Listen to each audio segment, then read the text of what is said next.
سلموا على رسوله الكريم أما بعد فأعوذ بالله من الشيطان الرجيم بسم الله الرحمن الرحیم۔ محترم سامعین و ناظرین، سورۃ الانعام آیت نمبر 159 سے آغاز کر رہے ہیں۔ آج الحمدللہ ہم سورۃ الانعام کو بھی مکمل پڑھنے جا رہے ہیں۔ اللہ سبحانہ و تعالی نے ارشاد فرمایا، ان الذین فرقوا، بے شک وہ لوگ جنہوں نے اپنے دین کے ٹکڑے ٹکڑے کر دیے، وکانوا شیعاً، اور خود مختلف گروہ بن گئے، لست منہم فی شیء، اے حبیب آپ کا ان سے کوئی تعلق نہیں، انما امرہم الی اللہ، ان کا معاملہ صرف اللہ کے حوالے ہے، ثم ینبئہم بما کانوا یفعلون، پھر وہ انہیں بتا دے گا جو کچھ وہ کیا کرتے تھے۔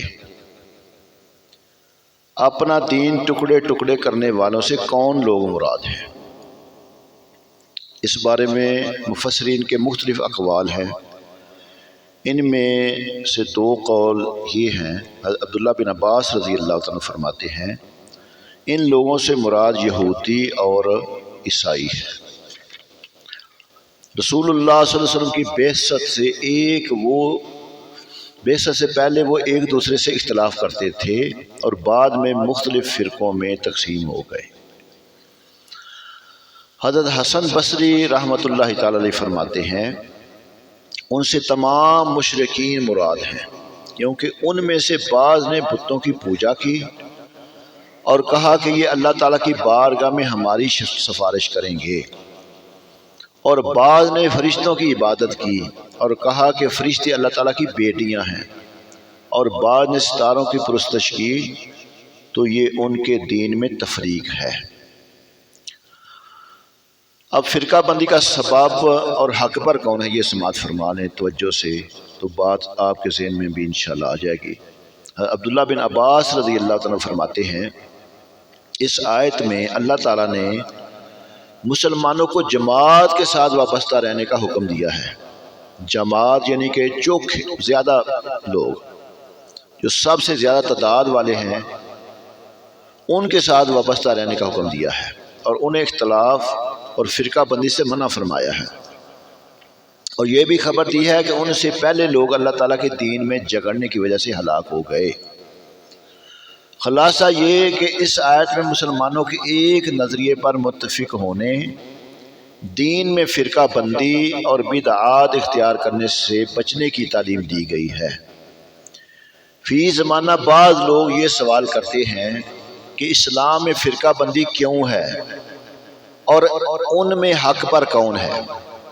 اس سلسلے میں چند باتیں ذہن نشین کر لیجئے، انشاءاللہ آپ پر خود ہی واضح ہو جائے گا کہ فرقہ بندی کا اصل سبب کیا ہے اور مختلف فرقوں میں سے حق پر کون سا فرقہ ہے۔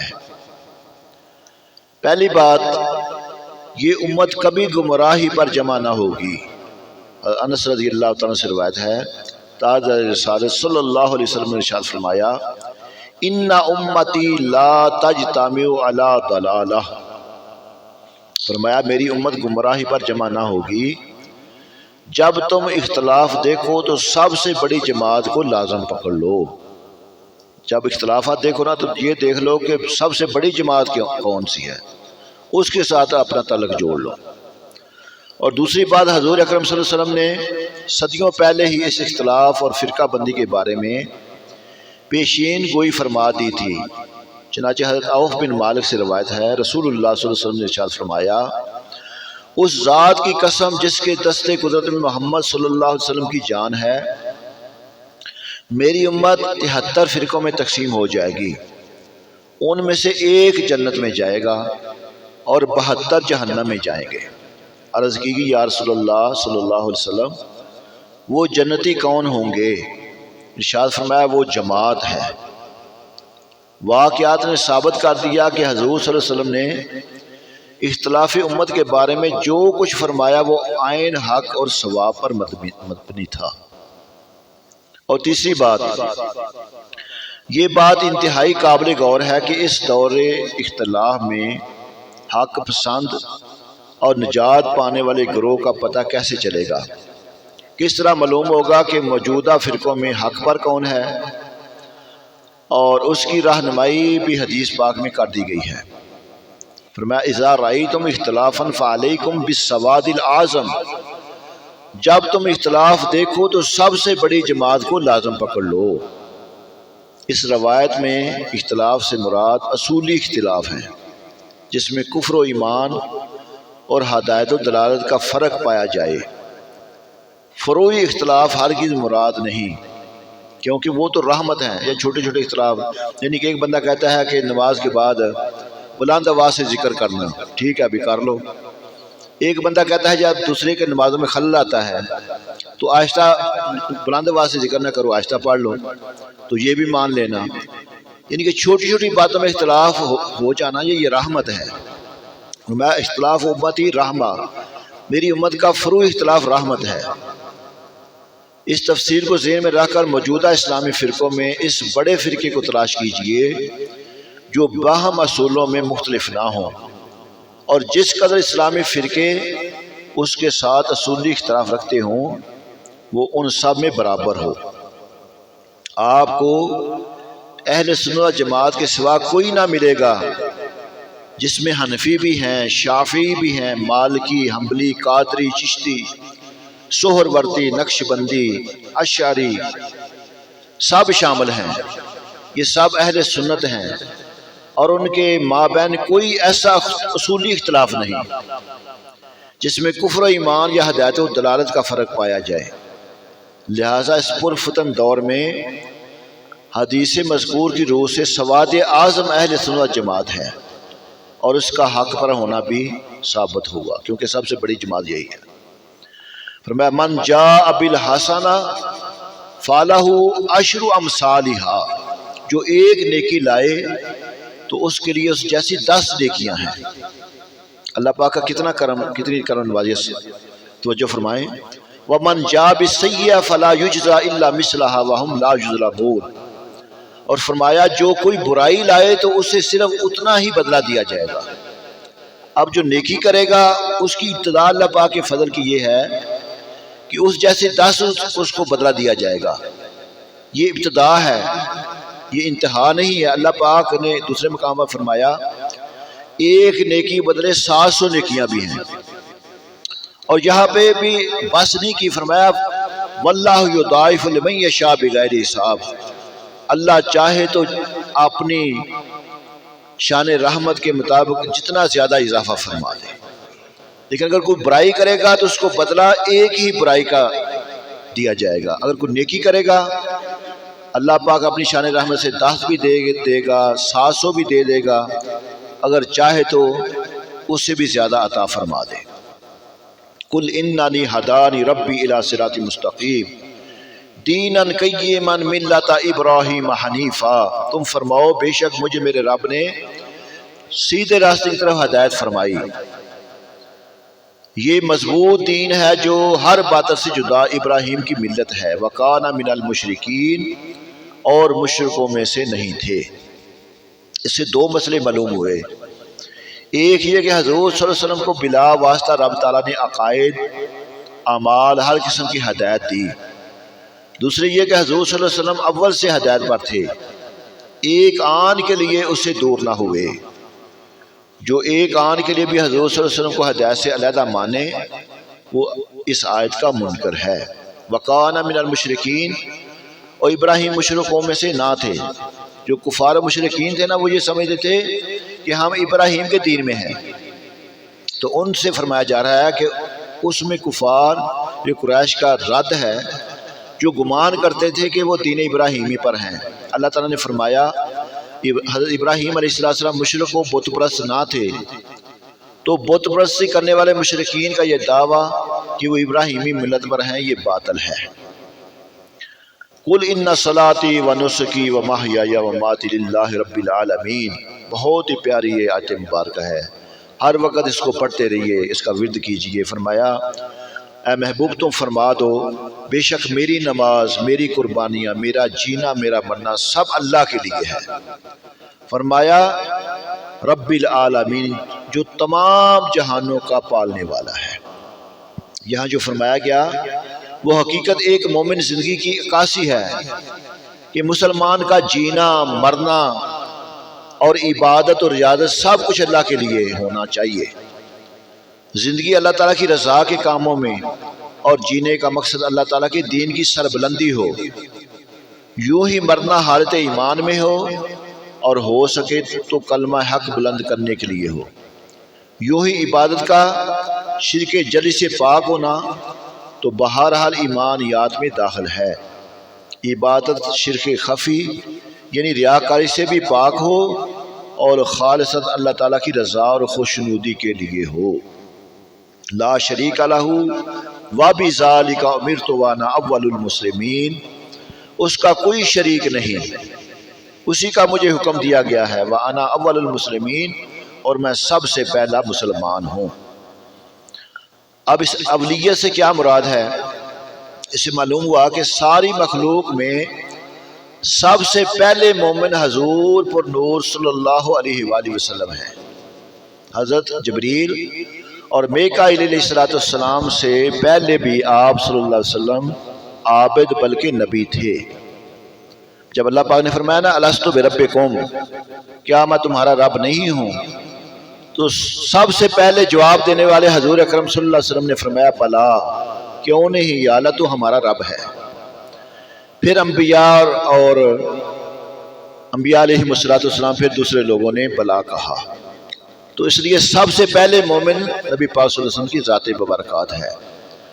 قل اغیر اللہ ابغی ربا ورب کل شیء، اللہ سبحانہ وتعالیٰ نے فرمایا تم فرماؤ کیا اللہ کے سوا اور رب طلب کروں حالانکہ وہ ہر چیز کا رب ہے۔ ولا تکسب کل نفس، اور ہر شخص جو عمل کرے گا وہ اسی کے ذمہ ہے۔ ولا تزر وازرۃ وزر اخری، اور کوئی بوجھ اٹھانے والا آدمی کسی دوسرے آدمی کا بوجھ نہیں اٹھائے گا۔ ثم الی ربکم مرجعکم فینبئکم بما کنتم فیہ تختلفون، فرمایا پھر تمہیں اپنے رب کی طرف لوٹنا ہے تو وہ تمہیں بتا دے گا جس میں اختلاف کرتے تھے۔ اب اس کا شان نزول یہ ہے، کفار نے نبی پاک صلی اللہ علیہ وسلم سے کہا تھا کہ آپ ہمارے دین میں داخل ہو جائیں اور ہمارے معبودوں کی عبادت کریں۔ عبداللہ بن عباس رضی اللہ تعالیٰ نے فرمایا کہ ولید بن مغیرہ کہتا تھا کہ میرا راستہ اختیار کرو، اس میں اگر کچھ گناہ ہے تو میری گردن پہ ہوگا، میں گناہ اپنی گردن پہ لے لوں گا۔ اس وقت آیت کریمہ نازل ہوئی اور بتایا گیا کہ وہ راستہ باطل ہے۔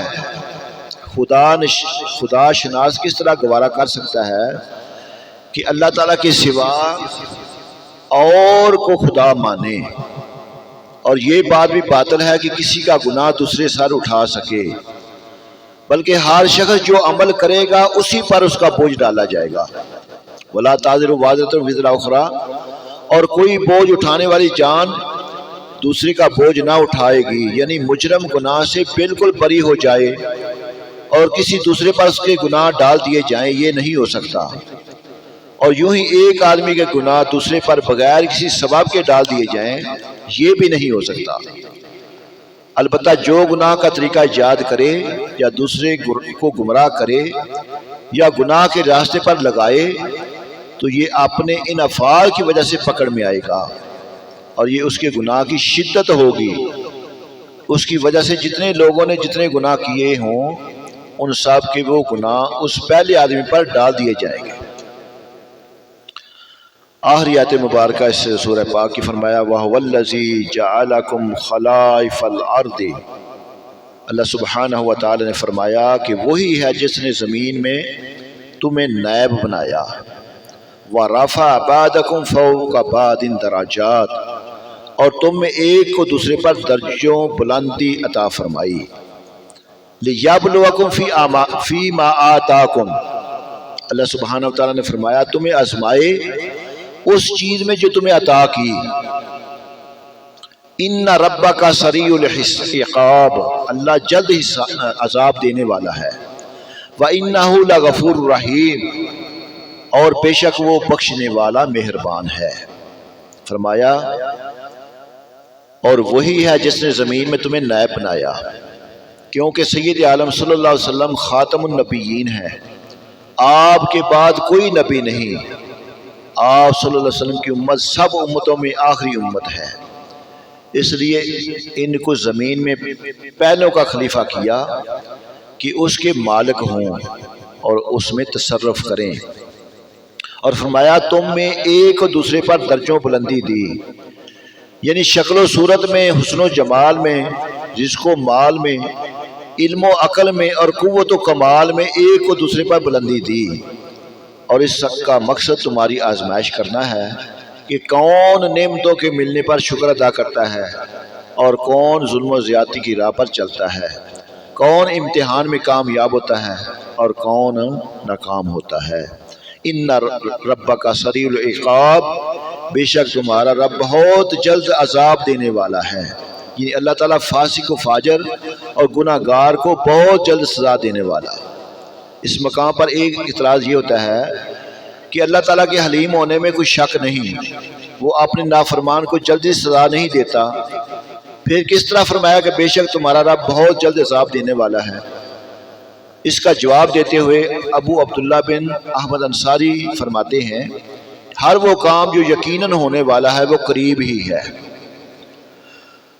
اور تفسیر ساری میں ہے سریع العقاب کا معنی ہے جب عذاب کا وقت آ جائے تو اس وقت اللہ تعالیٰ عذاب نازل کرنے میں دیر نہیں فرماتا۔ تو اللہ سبحانہ و تعالیٰ جو بھی ہم نے قرآن پاک میں احکامات اللہ کے پڑھے ہیں ان کو سمجھ کر ہمیں عمل کرنے کی توفیق عطا فرمائے۔ وآخر دعوانا ان الحمد للہ رب العالمین۔